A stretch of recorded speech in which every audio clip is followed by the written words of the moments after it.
Start. Having bestowed our anxious consideration, we are disposed to think when we accept the principle of standardization, there is really no rationale not to apply the said principle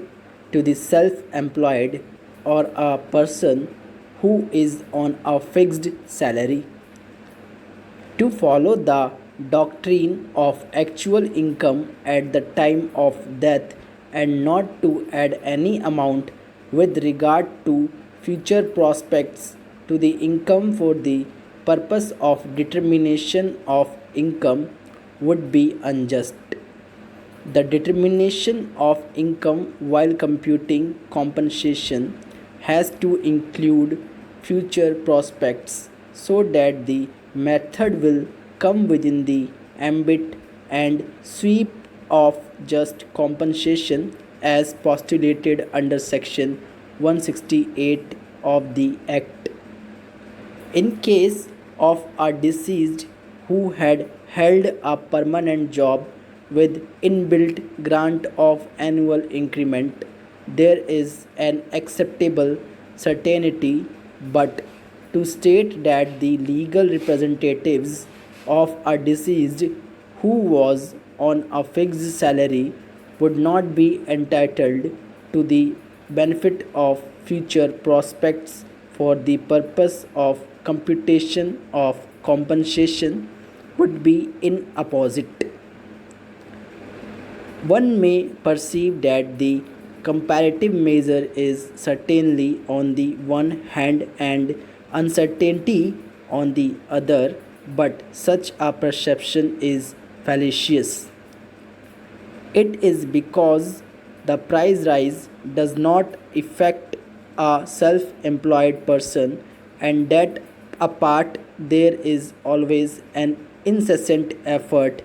to enhance one's income for sustenance.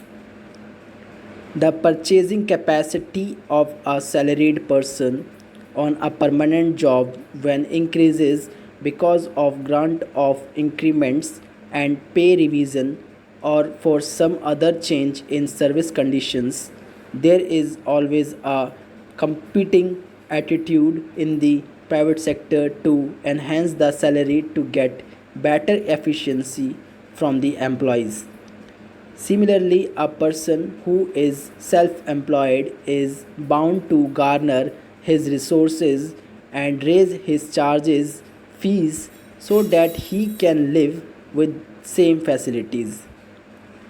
To have the perception that he is likely to remain static and his income to remain stagnant is contrary to the fundamental concept of human attitude, which always intends to live with dynamism and move and change with the time. Though it may seem appropriate that there cannot be certainty in addition of future prospects to the existing income, unlike in the case of a person having a permanent job, yet the said perception does not really deserve acceptance. We are inclined to think that there can be some degree of difference as regards the percentage that is meant for or applied to in respect of the legal representatives who claim on behalf of the deceased and who had a permanent job than a person who is self employed or on a fixed salary, but not to apply the principle of standardization on the foundation of perceived lack of certainty would tantamount to remaining obvious to the